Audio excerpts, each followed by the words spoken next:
Alors j'aimerais qu'on prenne de nouveau l'évangile de Jean ce matin et on va voir comment apprendre à aimer Dieu. Comment apprendre à aimer Dieu. Alors vous me direz peut-être, mais je l'aime déjà. Moi aussi je l'aime. Je l'aime parce que c'est mon sauveur, parce qu'il m'a pardonné, il m'a lavé, il m'a fait sa grâce de me sauver et puis maintenant il est fidèle avec moi, donc je l'aime. Mais aimer parce que quelqu'un nous fait quelque chose, parce qu'il nous fait du bien, parce qu'il est généreux avec nous, parce qu'il nous donne quelque chose, tout simplement parce qu'il est bon, ça c'est une chose. Aimer parce qu'on reçoit. Mais l'amour, c'est plus qu'un sentiment que l'on éprouve pour quelqu'un qui nous fait du bien. L'amour, c'est quelque chose qui se démontre. C'est quelque chose d'actif.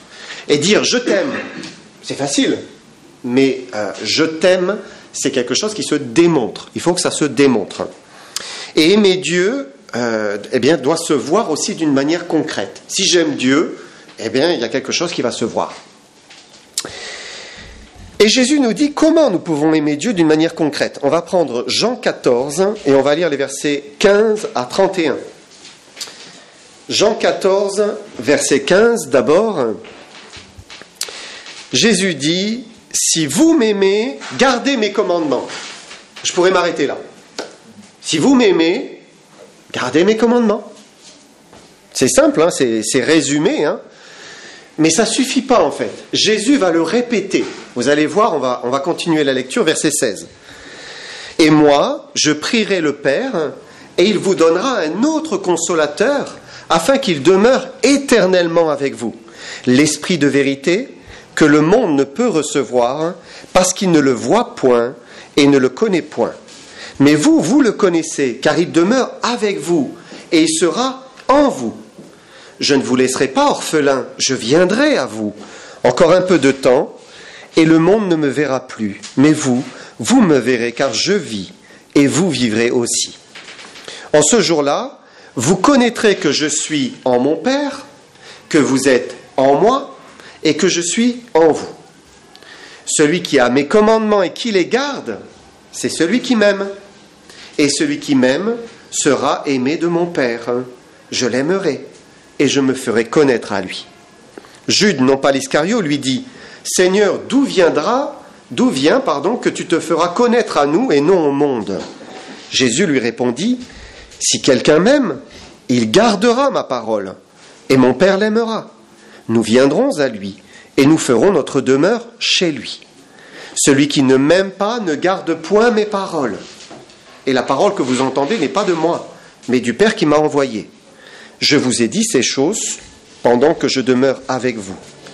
Mais le Consolateur, l'Esprit Saint, que le Père enverra en mon nom, vous enseignera toutes choses. Il vous rappellera tout ce que je vous ai dit.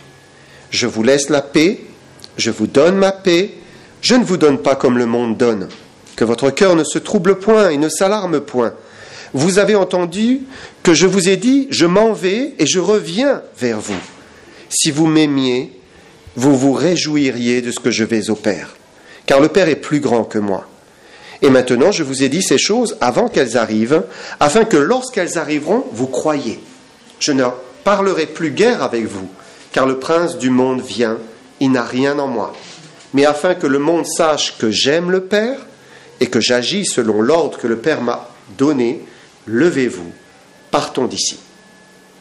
On va juste s'incliner courtement encore dans la prière. Seigneur, merci. Merci encore pour ce texte, pour ce que tu veux nous montrer, nous enseigner par lui. Seigneur, bénis ta parole. Tu dis que ta parole est la vérité. Seigneur, et tu as voulu nous sanctifier par ta parole. Seigneur, que tu exauces cette promesse, cette vérité, que tu nous sanctifies par ta parole ce matin. Au nom de Jésus-Christ. Amen. Donc, on a lu ce que le Seigneur a dit à ses disciples. Et il est ici, dans tout notre texte, beaucoup parlé de l'amour de Dieu, l'amour pour Dieu et l'amour de Dieu pour nous, dans les deux sens.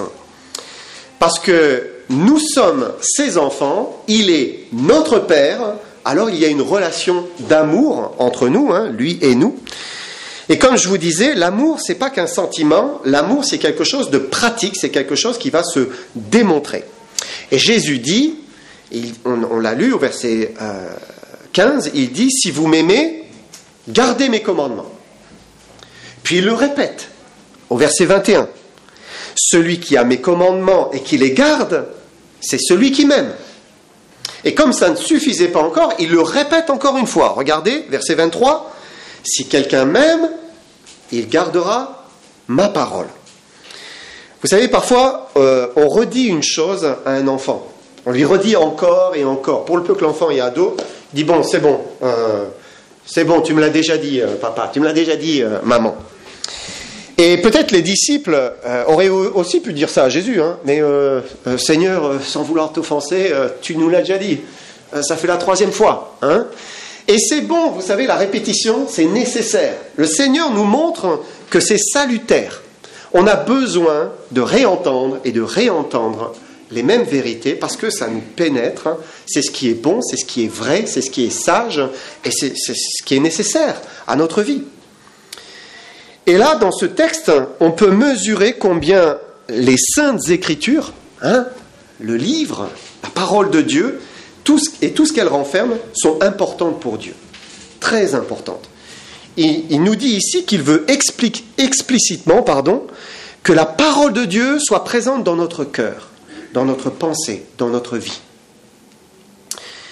Et c'est intéressant de comparer par rapport à l'Ancien Testament. Donc avant Jésus-Christ, ce que Dieu disait déjà aux Juifs, donc en leur temps, sur la parole de Dieu, sur la Bible. On va prendre Deutéronome, donc dans la Torah, Deutéronome 6, et on va lire versets 6 à 9.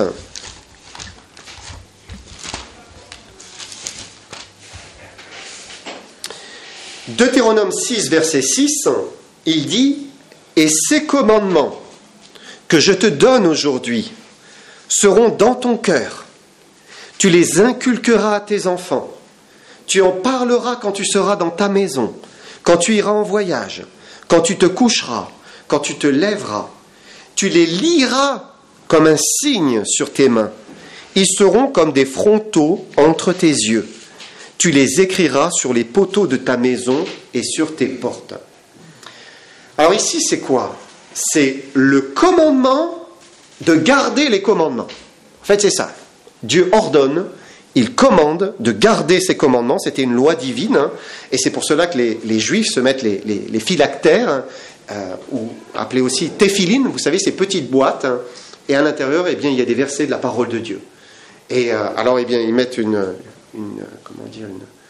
un bout de cuir, hein, une liane en cuir, pour l'attacher à leur bras gauche, hein, du côté du cœur, hein, et puis aussi sur le front, on le voit, hein, devant le mur des lamentations, la parole de Dieu sur le front, voilà, pour que ça soit près de l'esprit. Hein. Et les plus zélés, eh bien, ils veulent respecter ce commandement d'une manière littérale. Il a dit, tu les liras comme un signe sur tes mains, ils seront comme un fronteau entre tes yeux. Donc c'est le commandement de garder les commandements. Maintenant, qu'est-ce que Dieu nous dit quand on avance dans la révélation ? Puisque Dieu s'est révélé, hein, quand on avance dans la révélation, qu'est-ce que Dieu dit aux chrétiens nés de nouveau ? Il dit, si vous m'aimez, gardez mes commandements. C'est intéressant, hein, parce que c'est pas la même chose. Hein, c'est pas la même chose. Dans l'Ancien Testament, dans l'Ancienne Alliance, Dieu disait, fais cela, je te l'ordonne. C'était une loi. Dans la Nouvelle Alliance, Dieu nous dit, si tu m'aimes, alors obéis. Fais cela. Si tu m'aimes, fais-le. Et on est réellement passé d'une relation différente. D'un Dieu, il est Dieu, il a le droit d'ordonner. Et il ordonnait. Mais nous sommes passés dans une relation maintenant père-fils, père-fille. C'est une relation d'amour. Si tu m'aimes, alors eh bien, obéis. Alors comment l'aimer ? Il nous le dit. Il dit, en gardant ma parole, en gardant mes commandements, en les gardant dans votre cœur.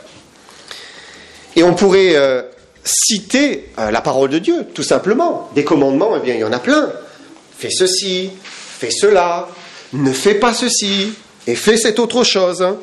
Il y a plein de commandements dans la parole de Dieu. Mais finalement, garder sa parole, c'est vouloir conformer sa vie à ce qui est écrit dans ce livre. C'est vouloir être en conformité avec la parole de Dieu. C'est ça, garder ses commandements. C'est que notre vie corresponde à ce que Dieu dit. Et on pourrait le résumer par un seul mot. Consécration. Consécration. C'est la consécration. Garder sa parole, c'est se consacrer au Seigneur. Et on sait ce que c'est la consécration. La consécration à une chose, la consécration à une personne, à une activité. On sait ce que c'est. Parfois, on entend dire d'une personne qu'elle s'est consacrée, par exemple, à son entreprise. Elle avait 2 activités, et puis à un moment, elle décide d'en laisser une, et vraiment de mettre toute son énergie, toutes ses capacités, toutes ses forces pour son travail, telle activité professionnelle. Parfois, quelqu'un se met en retrait et puis il va se consacrer à s'occuper de quelqu'un de sa famille parce que, il est en mauvaise santé et voilà, elle est en train de se consacrer à sa maman ou voilà, elle est en train de vraiment d'y mettre toutes ses forces, toute son énergie, elle en prend soin. Parfois, on peut se consacrer à sa famille parce qu'on prend conscience, je délaisse ma famille et on décide de se consacrer à sa famille. Comme on peut se consacrer au sport ou à la musique. Certains se consacrent et ils y passent des heures. Ou bien ils voyagent, se consacrer au voyage. Comme on peut se consacrer à Dieu, à Jésus-Christ. Être consacré à Dieu, à Jésus-Christ. Mais la grande différence entre la consécration à Dieu et toutes les autres consécrations, c'est que celui qui va se consacrer à Dieu, il va être équilibré dans sa vie. Vous savez, quand quelqu'un peut décider de vraiment, il a envie de gagner de l'argent, il se consacre à fond dans son travail, il y met toute son énergie, il finit par délaisser les autres responsabilités. Souvent, il va négliger la famille parce qu'il veut vraiment faire réussir ce qu'il est en train de faire. Mais quand on se consacre à Dieu, alors Dieu ne permet pas qu'on délaisse les choses qui sont importantes. Se consacrer à Dieu fait qu'on est équilibré aussi, vis-à-vis de sa famille, vis-à-vis de son travail, vis-à-vis de ses enfants. On fait attention à tout, parce que Dieu nous dit dans sa parole, travaille. Dieu nous dit, aime ta famille, prends-en soin. Aime ton épouse, aime tes enfants. Donc il y a un équilibre qui se fait quand on se consacre réellement à Dieu. Dieu remet les bonnes priorités à leur place. Alors, où on trouve la consécration dans la Bible ? Alors, d'abord, on la trouve dans l'Ancien Testament, dans la Torah. Et les premiers sujets qui sont mis en avant, c'est en Exode 13, verset 2, je vous le lis. C'est Dieu qui va dire à Moïse, « Consacrez-moi tout premier-né parmi les enfants d'Israël, tant des hommes que des animaux, il m'appartient. » Donc voilà, chaque premier-né devait être offert, consacré à l'Éternel. Et quand il s'agissait d'un enfant, on prenait un sacrifice de substitution que l'on offrait à l'Éternel pour le premier-né. Mais tous les premiers-nés étaient offerts à l'Éternel. Donc ça, c'est juste après qu'Israël soit sorti de l'Égypte. Mais on peut dire que la consécration, elle existait finalement même avant dans la relation avec Dieu. Parce qu'il suffit de remonter un peu le temps et de revenir à Abraham. Dieu lui a dit, tu vas m'offrir ton fils. Donc tu vas le consacrer. Et en consacrant son fils, en lui offrant, c'était Abraham qui était offert. C'est lui qui se consacrait. Parce qu'il voulait vraiment faire tout ce que Dieu lui disait. Mais ensuite, on retrouve la consécration un peu plus loin, en Exode 29, où il nous est parlé de la consécration d'Aaron et ses fils. Donc Aaron et ses fils, ça va être les sacrificateurs, la famille de sacrificateurs, qui va engendrer ensuite tous les autres sacrificateurs, Aaron et ses fils. Et pour qu'ils soient consacrés, Dieu va leur dire de faire une cérémonie et de prendre un bélier, de l'offrir en sacrifice, et ça sera le bélier de consécration. Il porte ce nom, le bélier de consécration. Et donc toute la descendance après d'Aaron, eh bien, allait être consacrée à l'Éternel. Ça veut dire qu'elle serait entièrement vouée au service donné à l'Éternel. Finalement, on peut dire toute la tribu de Lévi, pas simplement les fils d'Aaron, mais toute la tribu de Lévi était consacrée à l'Éternel. Parce que les Lévites, c'est eux qui officiaient dans le temple, qui faisaient tous les sacrifices. Ils servaient l'Éternel à plein temps, en fait. Ils étaient consacrés à l'Éternel. Maintenant, la consécration, elle ne concernait pas que des personnes, c'était aussi des objets qui étaient consacrés à l'Éternel. Par exemple, les prémices dans les champs, les cultures, les premiers fruits, on les consacrait à l'Éternel. Ensuite, il y avait les dîmes, les offrandes consacrées à l'Éternel. Parfois, un butin de guerre. Il faisait la guerre et le butin, eh bien, il était réservé à l'Éternel, il était consacré. Il faut souligner une chose importante, c'est que l'un des termes utilisés pour la consécration en hébreu, c'est Kodesh, et c'est aussi traduit par saint. Consacré, saint. Par exemple, Dieu va dire à Moïse, n'approche pas ici, ôte les souliers de tes pieds, car le lieu sur lequel tu te tiens est une terre consacrée, est une terre sainte. C'est une terre à part, une terre réservée pour l'Éternel.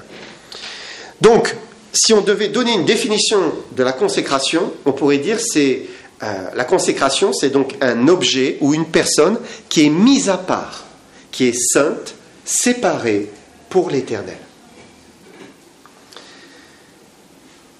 Et ça prend tout son sens une fois qu'on arrive dans la nouvelle alliance. Donc, après Jésus-Christ, après le Messie, aujourd'hui, on peut avoir tendance à penser « Ah oui, c'est vrai, il y a des personnes qui sont consacrées à l'Éternel, encore aujourd'hui. » Des personnes qui sont entièrement pour le Seigneur. Alors on va dire « c'est des pasteurs, c'est des serviteurs de Dieu. » Parfois même, et souvent, ça dépend des milieux, mais souvent on fait une cérémonie, on l'appelle la consécration. Donc, où la personne est consacrée pour le Seigneur et pour le ministère. Et c'est facile de penser, de se dire, ah oui, il y a ces personnes, elles sont à part, consacrées, et puis il y a moi, le chrétien qui vit ma foi avec Dieu. Mais il y a une grande différence entre l'ancienne alliance, avant le Messie, et puis la nouvelle alliance. C'est que autrefois, c'est vrai, il y avait cette tribu qui était consacrée, les Lévites, il y avait cette famille qui était consacrée, la famille d'Aaron. Mais aujourd'hui, Dieu ne fait plus de différence entre les uns et les autres. Il ne fait pas de différence entre un pasteur, entre un évangéliste, entre un docteur, et puis entre un chrétien qui vient chaque dimanche écouter la parole de Dieu. Il ne fait aucune différence. Devant Dieu, on est tous identiques, tous égaux, tous à un même niveau, tous avec une même responsabilité devant la consécration. Tous. Regardez ce que dit l'apôtre Paul en Romains 12. On va lire Romains 12 et verset 1.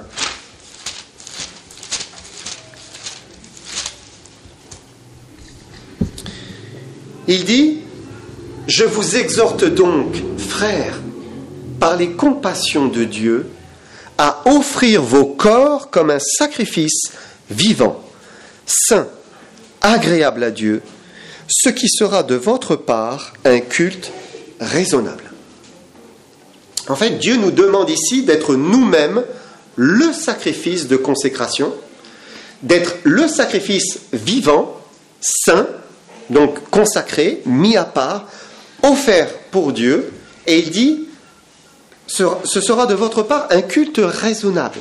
C'est un culte logique. Que vous vous offriez de cette manière à Dieu, c'est normal. C'est normal.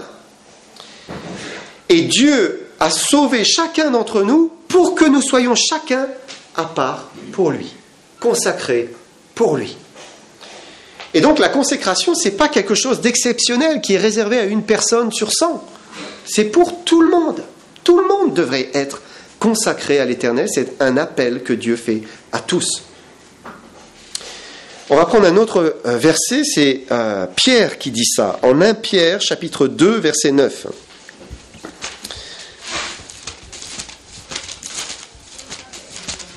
1 Pierre 2, verset 9, nous lisons « Vous, au contraire, vous êtes une race élue. » Ça veut dire vous êtes une race choisie.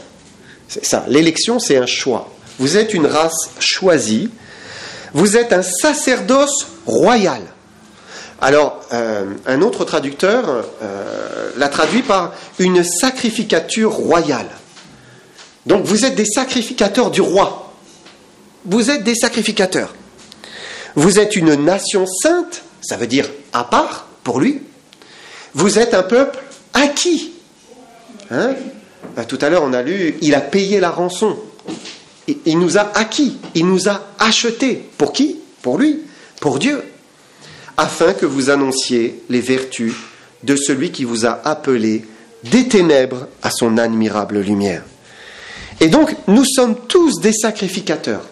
Avant, dans l'Ancien Testament, les Juifs, quand ils péchaient, prenaient un agneau et puis ils allaient voir le sacrificateur et le sacrificateur égorgeait l'agneau, le sang coulait et Dieu couvrait les péchés du coupable.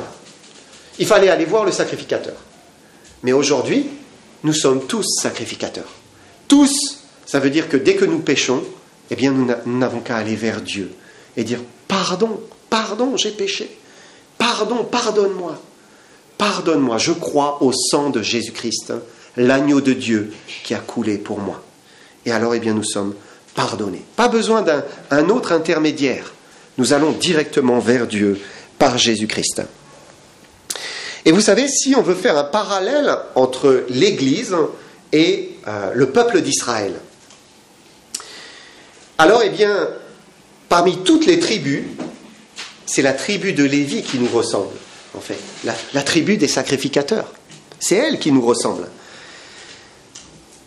Et c'est intéressant parce que la tribu de Lévi, son héritage, c'était quoi ? C'était l'Éternel. Les autres tribus, leur héritage, eh bien, c'était une terre, sur la terre d'Israël.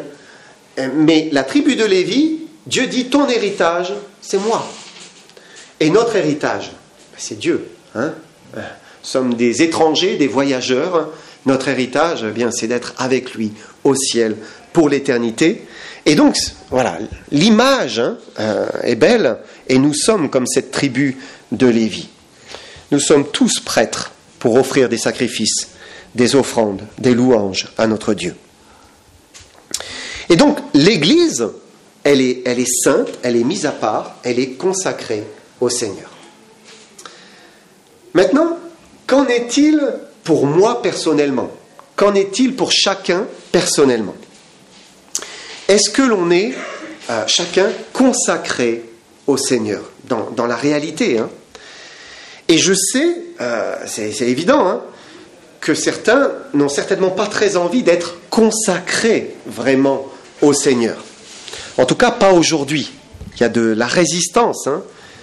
L'Esprit leur dit de se consacrer, mais en eux, voilà, ils n'ont pas vraiment envie de se consacrer au Seigneur. Alors, qu'est-ce qu'ils font ? Eh bien, souvent, ces chrétiens-là, ils font ce qui leur plaît, ce qu'ils ont envie. Quand le Saint-Esprit parle, ils n'écoutent pas. Ils ne gardent pas la parole de Dieu pour la lire et la méditer. Non, ils n'ont pas trop envie de la lire. Ils sont un peu trop occupés. Ils ne se consacrent pas au Seigneur. Mais Dieu aime chacun d'entre nous. Il nous aime tous. Et il prend patience à l'égard de chacun. Et il ne cesse pas de nous dire et de nous redire, si tu m'aimes, garde mes commandements. Si tu m'aimes, garde ma parole. Et il y a un déclic, j'ai envie de dire, qui doit se faire dans le cœur de chacun. C'est le déclic du dégoût du péché. À un moment, non, je n'en veux plus. Il y a un dégoût du péché. C'est fini. Seigneur, délivre-moi. Il y a un déclic d'une lassitude de soi-même. J'en ai marre de vivre ma vie pour moi-même, hein, et de faire des erreurs et de me tromper. C'est le déclic, je ne peux rien faire sans lui. C'est lui qui est ma force. Il faut que j'arrête de compter sur moi-même. C'est le déclic que le meilleur, c'est d'être entièrement pour lui, consacré à l'Éternel. Et finalement, c'est le déclic d'aimer celui qui nous a aimés. C'est vouloir l'aimer. L'aimer. Et le chrétien qui est consacré, il veut faire uniquement ce que Dieu veut. Uniquement ce que Dieu veut parce qu'il aime Dieu plus que ses propres désirs, que ses ambitions, que son péché, que sa volonté propre, que son indépendance. Dieu a la première place dans sa vie. Dieu a la première place. Alors, où nous en sommes aujourd'hui avec le Seigneur ? Si Dieu vous dit, mon fils, ma fille, donne-moi ton cœur. Qu'est-ce que nous lui répondons ? Dieu vous dit, donne-moi ton cœur. Qu'est-ce qu'on lui dit ? Est-ce qu'on lui dit, non, pas tout de suite, Seigneur, je veux pas. Non, pas maintenant. Oui, je le ferai, Seigneur, plus tard. Ou bien on lui dit, Seigneur, aide-moi. Je veux, mais j'y arrive pas. Aide-moi à me donner à toi. Ou bien on lui dit, Seigneur, prends mon corps, prends mon âme. Voilà, je me donne à toi. Je veux être ce sacrifice vivant. Je me donne à toi. Tout à l'heure, on a vu que Jésus nous répète, si vous m'aimez, gardez mes commandements. Si quelqu'un m'aime, il garde ma parole. Mais c'est intéressant parce que dans tout notre passage, il y a aussi des promesses. Dieu dit qu'il va se passer quelque chose. Si vous m'aimez, alors il va se passer quelque chose, si vous gardez mes commandements.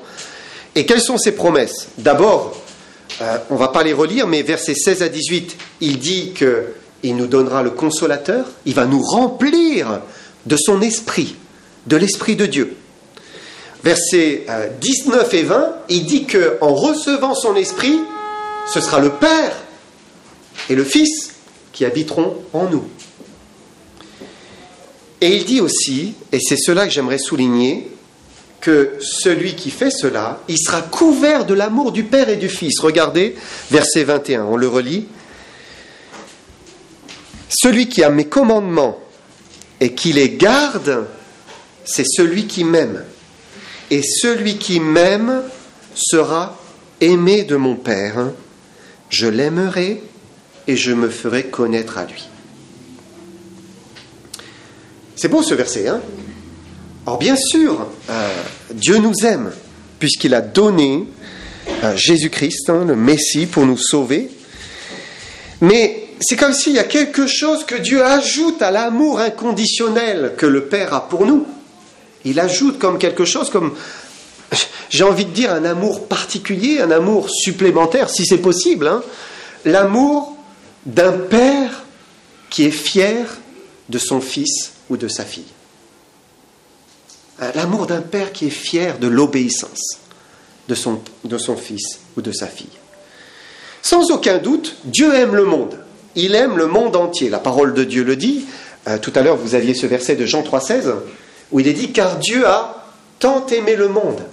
Il a tant aimé le monde qu'il a donné son Fils unique afin que quiconque croit en lui ne périsse point, mais qu'il ait la vie éternelle. » Donc Dieu a aimé le monde, il a prouvé, Dieu aime le monde. Mais on sait que Dieu aime aussi plus particulièrement, individuellement, chaque âme qui répond à son appel, qui dit « Oui Seigneur, je crois ». Alors Dieu le couvre de son amour. Il nous aime donc immensément dans notre individualité, dans notre personnalité, dans ce que nous sommes de propre, d'unique. Il nous connaît par notre nom. Il connaît tout de nous. Et quoi qu'il arrive, on sera toujours dans les bras du Père. Il nous aime parce que nous avons cru que Jésus-Christ est mort pour nous. Parce que nous avons reçu Christ comme notre Sauveur. Mais Dieu aime d'une manière encore plus spécifique, plus intime, plus proche, j'ai envie de dire, ceux qui lui montrent qu'il l'aime. Vous savez, dans les évangiles, on voit clairement des cercles concentriques. Il y a des cercles qui, petit à petit, eh bien, voilà, ça descend. Par exemple, il y avait la foule à l'extérieur, le cercle le plus large, hein, la foule qui regardait, qui écoutait le Messie, Jésus-Christ, qui voulait le suivre. Et puis, il y avait les disciples qui avaient fait un pas de plus, hein, j'ai envie de dire, qui sont convertis, hein, dont beaucoup de femmes, hein, par-ci, par-là, on voit dans les Écritures ces personnes. J'ai envie de rapprocher en disant peut-être des disciples encore plus proches. Je pense à Marthe, à Marie, à Lazare. Hein. Il dit clairement qu'il les aimait. Il aimait cette famille, hein, de manière particulière. Et puis il y a ce cercle des 12. C'est ceux qu'il a choisis.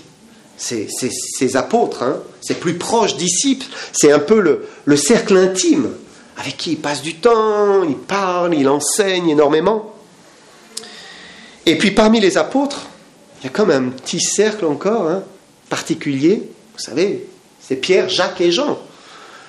Quand même, il les prend à part, il leur fait connaître des choses encore plus précieuses. Hein. C'est eux qui l'emmènent sur la montagne de la transfiguration.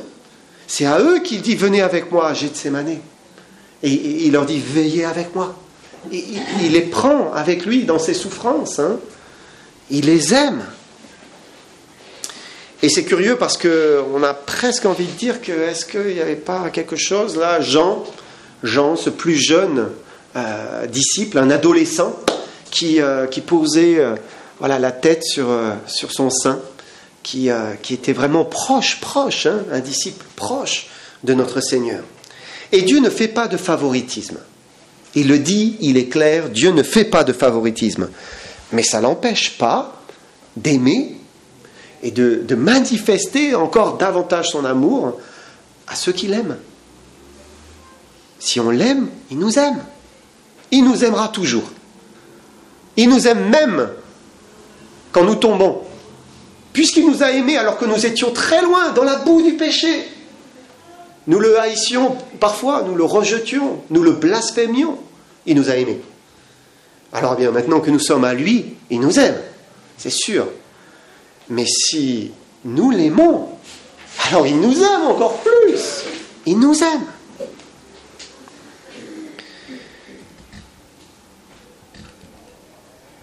Et on est tous appelés à l'aimer.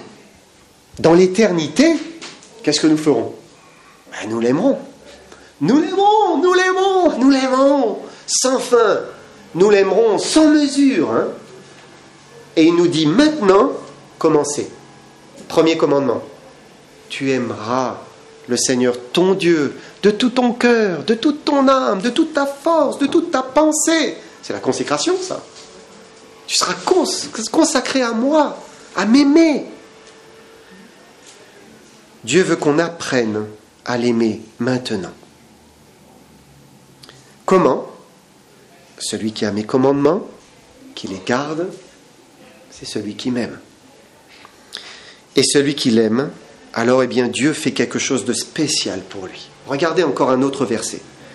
C'est le verset 23. Jésus lui répondit, « Si quelqu'un m'aime, il gardera ma parole. » Et qu'est-ce qu'il va faire ? « Mon Père l'aimera. Nous viendrons à lui et nous ferons notre demeure chez lui. Celui qui ne m'aime pas ne garde point mes paroles. » Et ça, c'est le privilège de tous ceux qui choisissent d'aimer Dieu, hein, de garder sa parole. La promesse, c'est que le Père et le Fils vont remplir son cœur. C'est bien sûr le don du Saint-Esprit, hein, le jour où nous croyons. Mais j'ai envie de dire aussi, c'est, voilà, plus on l'aime, plus il a la place en nous. Plus on est consacré, plus il peut remplir notre être. Et plus il nous remplit. Plus il nous remplit. Et il nous remplit. Plus je l'aime, plus il m'aime. Et plus ça se manifeste. C'est merveilleux. C'est merveilleux. Le Père et le Fils viennent dans un cœur qui lui est consacré. Alors, où nous en sommes ce matin ? Et est-ce qu'on veut l'aimer? Dieu dit, mon fils, ma fille, donne-moi ton cœur, car je t'aime. Que le Seigneur vous bénisse.